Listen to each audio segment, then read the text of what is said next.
Long-term viewers of the channel and people who have stopped by the streams might have noticed that I'm kind of anti-leaks when we're talking about gaming.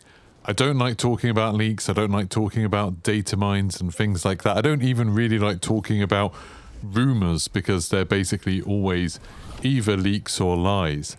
And I don't think I've really ever explained why I care so much about leaks in video games and why I don't like talking about them, why I don't make content about them.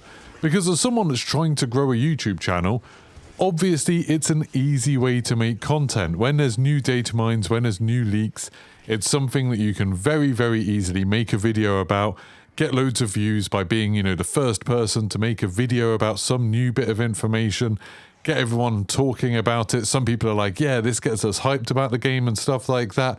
It would be a super easy thing to do and a super easy way to get more views. So why don't I do it? First of all, let's get a little bit of history out of the way. Back in the first year of Warzone, so we're talking about 2020, when it came to about Season 5 of Warzone, I decided to start doing some data mining in the game.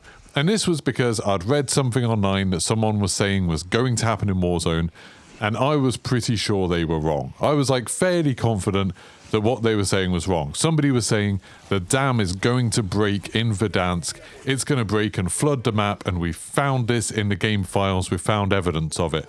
And I was like, nah, that doesn't really make any sense. While I was trying to work out all of the different Easter eggs in Verdansk in the first year of Warzone, we spent quite a lot of time thinking about what was and wasn't possible in the engine. And the idea of there being water in the engine flowing through the map when the water that was in the game just didn't make any sense. It was just completely flat, and if you touched it, you immediately died. Didn't make any sense to me. Nothing really moved in Warzone except for the bunker doors and the doors on buildings. So I figured the idea of there being a flood of something massive changing in the map seemed really, really unrealistic. So I thought, why not just look for myself? Why not head into the files, work out how to do this data mining thing, and find out for myself? So I did, and it took literally about 10 minutes to find out how to data mine. Before then, I'd always thought, oh, these people who are data mining must be real hackers. They must be really smart and working it out. Turns out it was much, much easier than that. Just downloaded a program, ran it while I was playing Warzone, it dumped all of the files out, and then you can just use a text editor basically to search through all of these different files for certain words. And I found exactly what they were talking about, what they were looking at in the files that made them think Verdansk was going to flood. And then I very, very quickly worked out that those files were just referring to a campaign mission from Call of Duty Ghosts, because it was talking about a church being destroyed and about palm trees, and I was like, that doesn't sound like Verdansk at all. And it turned out it was just leftover data, leftover strings from Call of Duty Ghosts. So I kind of could debunk it immediately. So then I posted on Twitter saying, hey, look, this thing that everybody's talking about, it's not true. This is what it really is. And that got me a little bit of attention. I was like, oh, this is nice. And then since I now knew how to data mine, I spent a little bit of time looking at other stuff in the files, trying to work out, okay, is there anything we missed with the Bunker 11 Easter egg? There wasn't. Is there any truth to this stuff about there being secret sounds around the map? Sometimes there was a weird sound that sounded a bit like a whale when you were in prison, or some wolves and things like that, and you could search for all the sound files.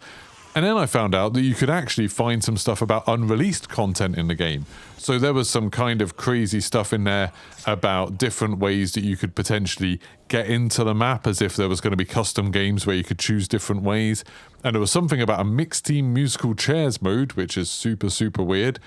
And then I found some stuff about the Season 5 cinematic, which hadn't come out now. We were only at Season 4 at that point, and there was stuff in the game files about the Season 5 cinematic. So I could tweet out saying, oh, it looks like this is going to happen in the Season 5 cinematic. There's going to be something to do with bombs and the stadium roof. And anyway, then it came out that happened, that there was something to do with bombs and the stadium roof in the Season 5 cinematic. And I got a lot of retweets and stuff like that. I got a few new followers on YouTube. And then I started thinking about what had I really achieved by doing that. All I'd done was spoiled that cinematic for people who had read that tweet. Any sort of surprise that people would have had where they saw that cinematic and were like, oh wow, they're opening up the stadium, was kind of ruined by my tweet saying this is what's going to happen. And, my tweet, is much less exciting than seeing the cinematic. And then I was thinking, oh, for the sake of the developers who made that, that's probably kind of sucks that I've just kind of stolen their thunder a little bit, trying to get a little bit of the hype from something cool's going to happen in Call of Duty. That's something that they've created, that they were working towards, and would have been cool for them to reveal in their own way, rather than me just doing it in a tweet. So I decided that was a kind of terrible thing to do and decided to stop doing it. And I did stop. Like, that was the last time I ever looked in the files for Call of Duty. That's the last time I ever tweeted about a leak or anything like that. I just decided this was a pretty rubbish kind of content to make. It wasn't that interesting. All I was doing was spoiling stuff for people and stealing the thunder of developers and artists. So let's not do that anymore. But then I started going a little bit further with all of this and thinking, well, actually, yeah, why is anybody doing this? And the obvious answer is they do it for attention. You know, it's a way of getting lots of views, lots of clicks on your websites, or engagement on your tweets or your videos. If you can try and show off something that people don't already know about, you can get a lot of engagement while people are trying to, you know, find that information out. People are always hungry for information about what's next with the things that they love. And by being the person to kind of provide that information, you can get some easy content. But make no mistake, it is incredibly lazy content. It's not journalism, and it's not sort of doing an investigation. It's just literally looking at stuff that you're not meant to be able to look at, whether that's through data mining or getting someone to break an NDA, and then just posting information that somebody else who created the thing that you like playing didn't want posted. And there's lots of reasons like different people do this. For some people, it's a way of making money. For some people, they don't care about the developers or the game or anything like that. Like, this is just purely a financial thing, so it doesn't bother them at all if they're sort of taking the thunder or ruining the plans of some developers or artists. Like, that doesn't matter to them at all. They'd rather just, you know, boost some engagement, get some clicks, make some money, etc. And I think all of that I've talked about so far is pretty obvious, pretty self-evident. When anyone thinks about it in any kind of depth, content creators who are sharing leaks and creating information, creating content about leaks, are doing something that obviously hurts the developers, hurts the artists, hurts the game, and hurts really the consumer's experience, you know, hurts your viewers' experience of things because you're just spoiling stuff for them, and your content is never going to be as exciting as if they had discovered that stuff as they were meant to, as the kind of plan for the marketing or whatever was meant to go. And they're doing it for engagement and clicks and money. I think that all makes sense to anyone that thinks about it for very long. But then recently I've been thinking about another aspect to it, and that's kind of, why does the community want leaks? Why is this a good way to do engagement farming? Why is this a good type of content to make if you're trying to grow a channel? What is it that makes people want to search out leaks? Because essentially, people are often trying to find out spoilers for things. They're trying to spoil things for themselves. And that seems really weird. That seems really counterintuitive. Why would, if you really enjoy a game like Call of Duty, and I imagine lots of people enjoy being surprised by a game like Call of Duty, you know, you would love to load up the game one day and see something you had no idea was happening and get to explore and get to sort of feel that thrill, or even watching a trailer. You know, the excitement of watching a video game trailer and being like, oh my God, that's amazing. Like, imagine if there was something like Gamescom or E3 and there was a trailer for a new Call of Duty and you had no idea what the next Call of Duty was going to be about, and then suddenly, like, there was this amazing trailer built up to it. That would be really, really cool. But people instead, you know, they go on to places like Charlie Intel or whatever, or IGN, and they look for little snippets. They would rather find out about the name of the next Call of Duty because it's been printed on the side of a Doritos packet or something like that. And people in the community actively search out that kind of information. And I was trying to think to myself, why would people do that? Why would people be searching for these kind of spoilers, knowing they're making the whole experience less fun for themselves?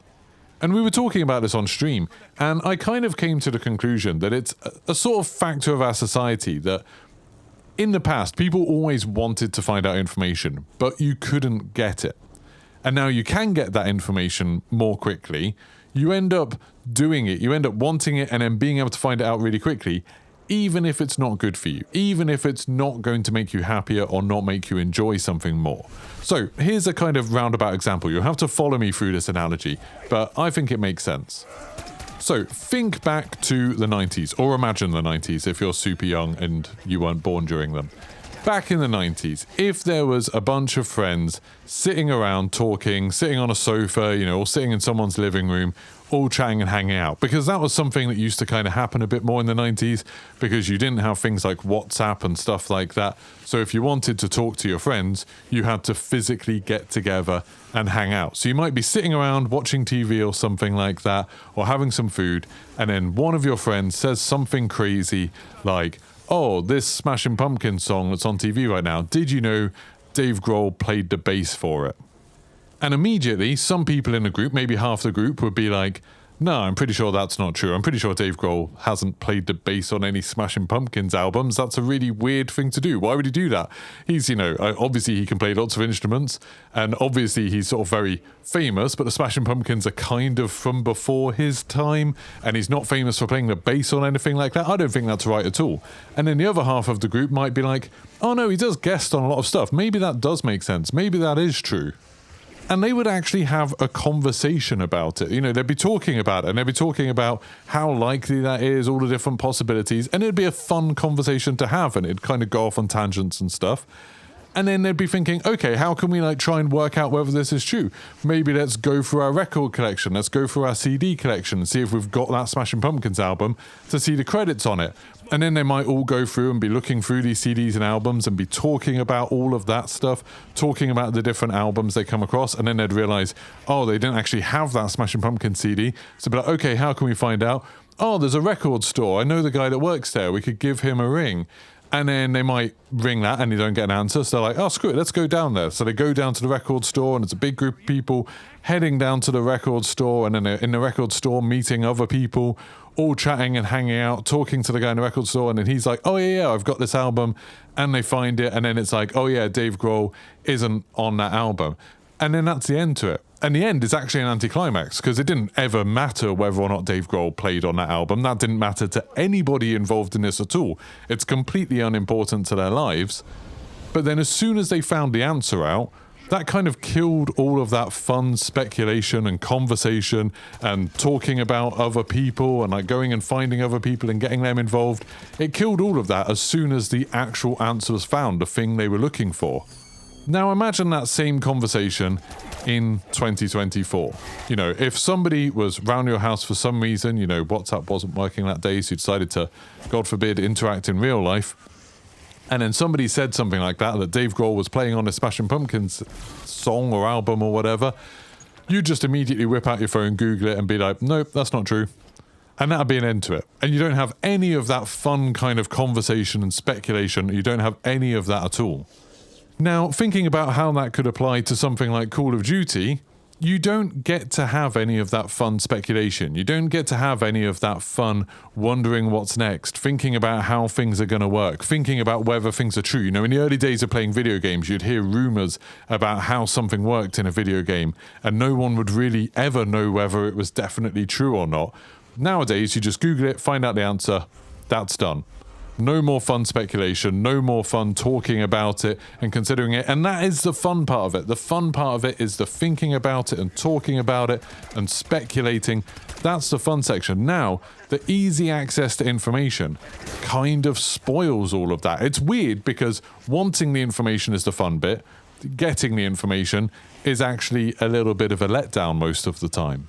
And I think people who do marketing understand this. The marketing for games like Call of Duty is often quite mysterious. It's often kind of trying to tease us along, and they understand that that's the fun bit. Thinking about what might happen, thinking about what you would like to happen, what you wouldn't like to happen, what you think is likely, what you think isn't likely. All of that stuff is kind of fun, and talking to other people, that's kind of how a community gets formed, where you get a load of people who care about something in the same way, and they want to talk about it, and they can have fun discussions about it. And finding out the kind of real facts behind it tends to end those discussions, tends to kill those discussions.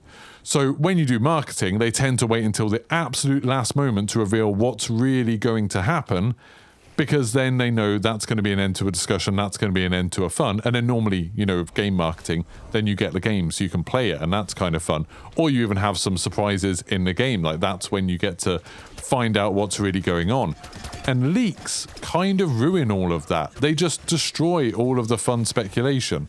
As someone that's, heavily invested in Call of Duty Zombies at the moment, and I've been having a great time with it, it really kind of annoys me that we've got this new map coming. We've got the Citadelle de Mort coming in a few weeks, just a couple of weeks now probably. And while all we had before was the name of it and then this picture of a castle and then a few kind of clues from voice lines and stuff in the game, there's a bunch of people who are just posting tweets and videos and blog posts and stuff like that saying, oh yeah, so this is coming out, these are the things, this is going to be the monster in it, these are going to be the wonder weapons in it, this is going to be what you're going to be doing in the Easter egg or whatever. All of this information's just out there, and it's like, so if you wanted to find out what's going to be the next stage of Zombies, there's no fun speculation or discussion. There's just somebody saying, oh, it's this, we found it in the game files. Or, oh, it's this, a QA tester told us about this. And that, to me, is inherently less fun. That's immediately killed it. And it's not just killed it for the people who want to find out the spoilers. It's killed it for everybody that likes a discussion as well. Because whereas in the past, in that example in the 90s I gave you, you would have a group of friends who are kind of like-minded. Now we're on the internet where everybody can chip in. So if you speculate at all in any kind of public forum, like on social media or in YouTube comments, or for me in a YouTube video or a stream, there's going to be somebody listening who's just going to be like, oh, this is the answer. And they just immediately want to tell you because they like the sort of kick of knowing something that you don't, or being able to be the one to explain something. And they just immediately kill all of that speculation and all of that wonder. And that sucks.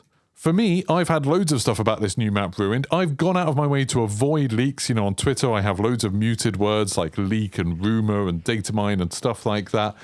And I've still had loads of stuff spoiled for me just because people have put stuff in YouTube thumbnails and titles. So when I'm just scrolling through YouTube, YouTube's like, hey, you like Call of Duty Zombie stuff? You like watching Noah J doing his, round 300 stuff? You'll probably like this video. And the thumbnail and the title will completely spoil something about the new map. And it's super hard to avoid that kind of thing now. It's something that I quite like about my other major hobby, my other geeky pastime that was originally meant to be kind of the point of this channel, was to combine my pastimes. And that's the theme park industry. Like, I really love theme parks. I really love visiting theme parks all over the world. We plan to go to theme parks on different continents months ahead of time. And one thing that I really like about that is that theme parks are obviously always opening up new ones or opening up new rides or changing things. And often, as a sort of community of people that talk about this stuff, we don't really know what's going on, often until it basically happens. So you'll start seeing things getting constructed, you'll start seeing trademarks getting registered and things like that. And usually, we don't really know what's happening until very close to when the things actually open. When Universal Studios in Florida, their Islands of Adventure theme park, when they built the Velocicoaster roller coaster, which is a Jurassic Park themed roller coaster, they refused to acknowledge that it exists, even after they'd already built the track. So everyone could see the roller coaster in the park, and Islands of Adventure, Universal Studios were like, what are you talking about? What roller coaster? There's nothing there. And that was really fun, because it meant there was loads of speculation, loads of wondering what was going on. There was this other ride called Mystic Timbers that was, I can't remember which park that's in. It's one of the Cedar Fair parks, I think, something like that. And it just it's a wooden coaster, and near the end of it, there's like a wooden building, like a shed. And they spent this advertising campaign for ages going like, what's in the shed? And people were discussing what they thought was going to be in the shed. Was it going to be a bit of trick track? Was it going to be a bit of theming?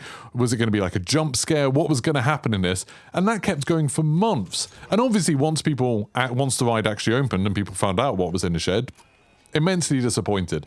It was a massive anticlimax, but that didn't really matter because all of the joy of wondering about it was there for months and months and months. It had kept a community going and excited about this ride for such a long time before. Sadly, in the gaming industry, it's not really like that. There's loads of people that are happy to break NDAs. There's data mining. There's loads of big media organizations that are committed to trying to bring you the fastest breaking news possible, trying to get ahead of everybody else to get more clicks. And that means there's not really many mysteries. There's not really many secrets. There's not much you don't know about a game by the time it comes out. Same thing happens with movies, If you really wanted to know when a big movie's coming out, like the next Marvel film, the next Star Wars film or something, you could get set photos, you could find out basically what's happening with the script, you could find out what's going to be, or what all the twists and turns are going to be super early on, and spoil everything for yourself, kind of ruining a lot of that fun speculation and mystery. And so kind of bringing it back to my channel and why I don't cover leaks, there's a bit of that ethical thing that I talked about at the beginning, that I don't like ruining the surprises that really belong to the designers and the artists and the people who are making all of this stuff. I think stealing their thunder is just inherently unethical to me. And I think it sort of spoils things for people. I think it spoils the discussions and stuff like that. And I also think it's just not that important. I did a video the other day where I was talking about how to set zombies wall-buy weapons, and lots of people, probably rightfully, were like, you made this video 10 minutes and it could have been 10 seconds. And they thought I was just doing it because of ad revenue. And I genuinely wasn't. Like, when I record my videos, I never really think about how long they're going to be. I just talk until I think I've covered everything that I want to talk about, and then I stop, and then I post it. That's pretty much it. I don't often script them. I don't ever think about how long they're going to be. But there's a big difference in mindset from people who have come to find my videos and they're trying to find out a piece of information as quickly as possible. And then there's me who doesn't care about that at all. I don't think any of the information in my videos about video games or anything like that is important. I think it's interesting, which is a different thing. I'm not trying to give you information about video games as fast as possible. I've got no interest in regurgitating Call of Duty press releases and the blog posts and stuff like that as quickly as possible because you desperately need to know. You don't need to know. It's a video game. It literally doesn't affect you at all if you don't learn any of this stuff. Instead, I think it's interesting, so I want to talk about it. I want to talk about some of the Call of Duty press releases and their blog posts and things that I find in the game. And I want to discuss them because to me, the discussion, the kind of speculation, the reacting to it, all of that stuff, that's the interesting part. That's the thing that matters because that's the thing that I actually enjoy. The actual giving you information about something that's in a video game, just completely irrelevant to me. Doesn't matter at all. So this is a big roundabout way of probably putting a load of people off my channel because if you're here to try and get the latest breaking news about Call of Duty, I would strongly suggest you just follow the Call of Duty social media accounts. They do a good job. They give you all the information. If you want to see all of that information repackaged slightly and posted a little bit after they post it, you can do that too. There's plenty of channels that do that.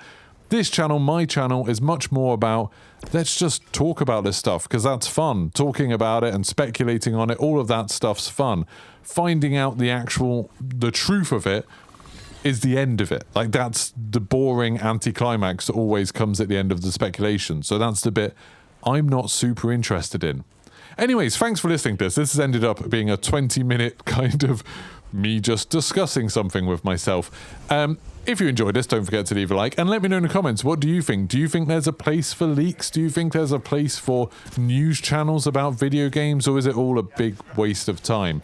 Let me know what you think. And if you enjoyed the video, like I said, give a like, subscribe, and I'll see you for the next one. Goodbye.